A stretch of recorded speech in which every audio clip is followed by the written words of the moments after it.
Richard Bean, I'm a playwright.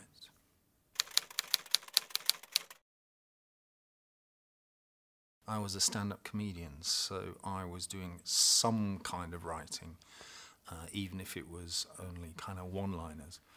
I worked as a stand-up for 6 years on the kind of London and university kind of what they used to call the alternative comedy circuit. They don't call it that anymore because alternative comedy's gone mainstream, of course, as we know. So I did that for about 6 years, just doing stand-up.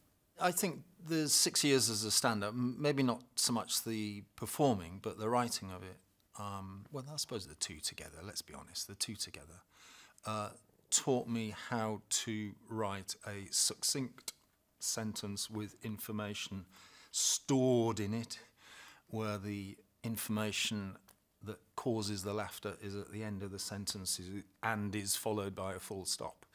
That makes it all sound very mechanistic, but in truth, that's maybe as a writer, as a playwright, that's one of the main skills I've taken from an earlier life when I wasn't a writer. So that's what I've brought into playwriting, is some stand-up skills. Yeah. I was writing sketches and radio.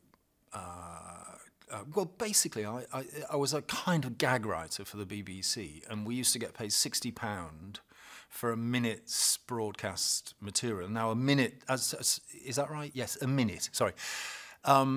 We would be paid £60 a minute. So imagine a one-liner which takes 10 seconds to tell. You would get £60 for that because it was up to a minute.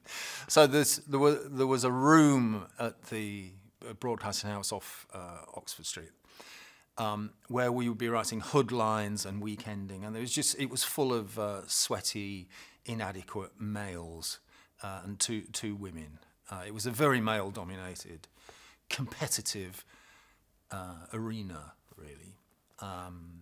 And from that, I met up with Clive Coleman and Andrew Clifford. We wrote a sketch show called Control Group 6, which was kind of predated League of Gentlemen by about 10 years. But it was a similar kind of crazy sketch show, but it was a more formed thing than just writing jokes. And from there, I wrote a radio play called Of Rats and Men, which was not a comedy. It was a Monday evening play. You remember those Monday evening plays on the BBC, which were an hour and a half long and was serious kind of drama. I became a playwright, I suppose, by chance, really, because I wanted to write television. And a pal of mine in the TV industry said, write a play for the Bush, because the whole audience are TV producers. So get your play on there and then you'll get a TV gig. You know. And I wrote a play for the Bush, and they didn't want it. and the Royal Court did it. Royal Court and the National co-production, and that was Toast, which was 1999, which was my first kind of properly produced play, professionally produced play.